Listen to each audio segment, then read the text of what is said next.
આજે નવસારી જિલ્લા ભારતીય જનતા પાર્ટીની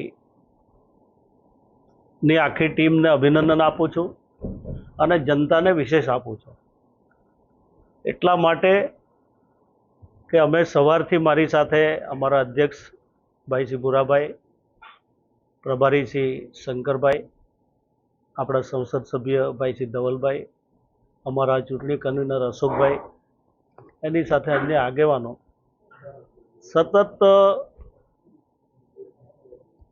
ચર્ચામાં હતા, લોકો સાથે પણ ચર્ચામાં હતા અને અત્યાર સુધીમાં જે રીતે મને માહિતી મળી છે એ પ્રમાણે 40થી વધારે લોકો બિનહરીફ થયા છે। 6 જેટલી જિલ્લા પંચાયત છે, 11 તાલુકા પંચાયતના અત્યાર સુધી આંકડા એટલે કે 2 દિવસ પહેલાંના છે, હજુ પણ થવાની સંભાવના છે। ગંડેવી નગરની અંદર 21 જેટલા બિનહરીફ થઈ ગયા છે। મહાનગરમાં પહેલીવાર રચના થયા પછી મહાનગરની ચૂંટણી છે, ત્યાં પણ 3 જેટલા બિનહરીફ થયા છે। એટલે અત્યાર સુધીમાં અમારી પાસે 40થી પણ વધારે આંકડો દેખાય છે, હજુ પણ આમાં વધશે। એટલે નવસારી જિલ્લાની અંદર જે રીતે લોકોનો જે સહયોગ મળ્યો છે અને અમારા જે ઉમેદવારો પાર્ટીના મેન્ડેટ આધારે જેમણે વિધિસર ફોર્મ ભરેલા હતા એ વિધિસર બિનહરીફ થયા છે। હું ખૂબ નવસારીની જનતાનો પણ હું આભાર માનું છું, અમારા કાર્યકર્તાઓનો પણ આભાર માનું છું ને ખાસ કરીને વિજેતા થયેલા તમામ આ સભ્યોને ખૂબ અભિનંદન આપું છું। મને લાગે ત્યાં સુધીમાં